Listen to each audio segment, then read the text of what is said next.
नमस्कार मित्रांनो, ज्ञान अमृत सारमध्ये तुम्हा सर्वांचे मनपूर्वक स्वागत आहे. आज आपण एका अतिशय गहन आणि आपल्या जीवनाशी जोडलेल्या विषयावर विचार करणार आहोत. हा विषय आहे कर्माचा सूक्ष्म हिशोब. मित्रांनो, अनेक वेळा आपल्या आयुष्यात काही घटना घडतात आणि आपण लगेच कोणाला तरी दोष देतो. आपल्याला जे दिसते त्यावर आपण विश्वास ठेवतो आणि लगेच निर्णय देतो.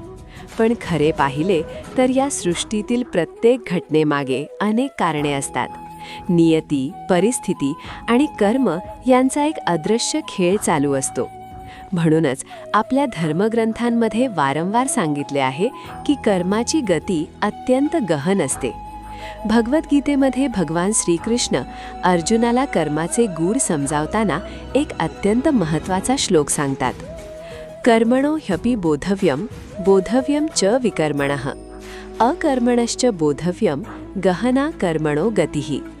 या श्लोकाचा अर्थ असा आहे की कर्म म्हणजे काय, विकर्म म्हणजे काय आणि अकर्म म्हणजे काय हे समजणे खूप कठीण आहे, कारण कर्माची गती अत्यंत गहन आणि सूक्ष्म असते.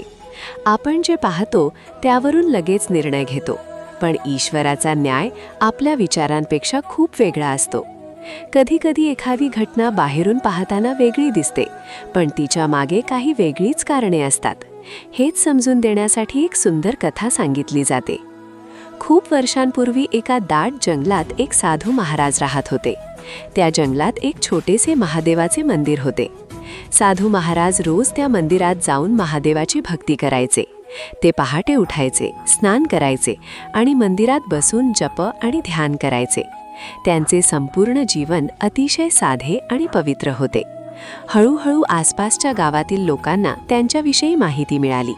लोक त्यांच्या दर्शनासाठी जंगलात येऊ लागले. साधू महाराज मात्र कोणाकडून काही मागत नसत. ते स्वतः स्वयंपाक बनवायचे आणि साधे जीवन जगायचे. हे पाहून गावकऱ्यांच्या मनात त्यांच्याविषयी आदर निर्माण झाला. गावकऱ्यांनी ठरवले की रोज एक गावकरी साधू महाराजांसाठी जेवण घेऊन जाईल. असे काही दिवस शांतपणे चालू राहिले. त्या गावाजवळच्या डोंगराच्या पलीकडे एक गरीब म्हातारी राहत होती. ती खूप साधी आणि देवभक्त स्त्री होती.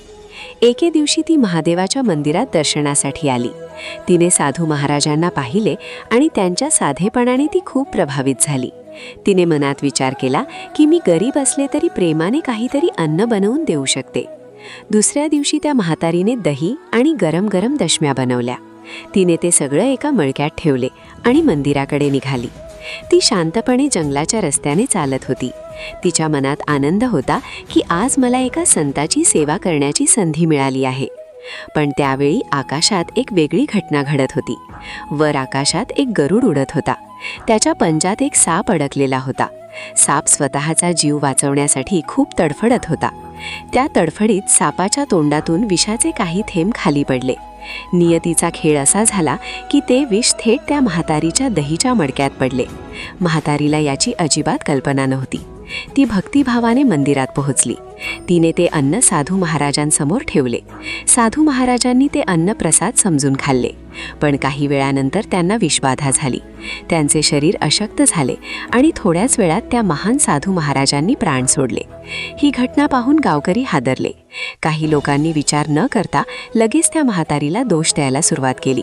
कोणी म्हणाले हिने विष दिले, कोणी म्हणाले हीच कारण आहे. ती बिचारी म्हातारी रडत उभी होती आणि तिला काहीच समजत नव्हते. पण या घटनेच्या मागे कर्माचा सूक्ष्म न्याय चालू होता. निर्णय असा झाला की म्हातारीची चूक नाही, कारण तिला काहीच माहिती नव्हती. गरुडाचीही चूक नाही, कारण तो त्याच्या स्वभावानुसार वागत होता.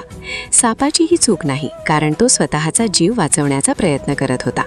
मग ठरले की या पापाचा भाग त्या लोकांच्या खात्यात जाईल जे सत्य न जाणता त्या निरपराध म्हातारीवर दोष ठेवत होते, कारण निरपराध व्यक्तीवर आरोप करणे हे मोठे पाप आहे. याच विचाराला आपल्या संत परंपरेतही खूप महत्त्व दिले आहे.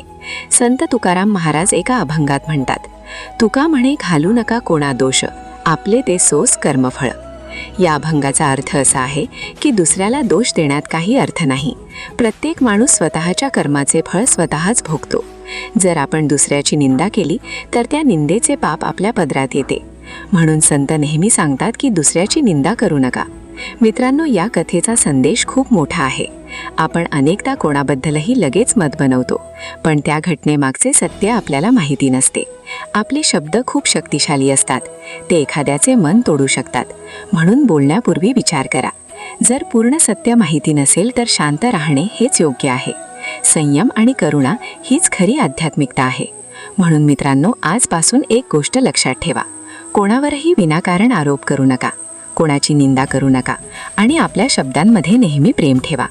जर तुम्हाला अशा आध्यात्मिक कथा आणि विचार ऐकायला आवडत असतील तर ज्ञान अमृतसार या चॅनलला नक्की सबस्क्राईब करा. जय महादेव. ओम शांती शांती शांती.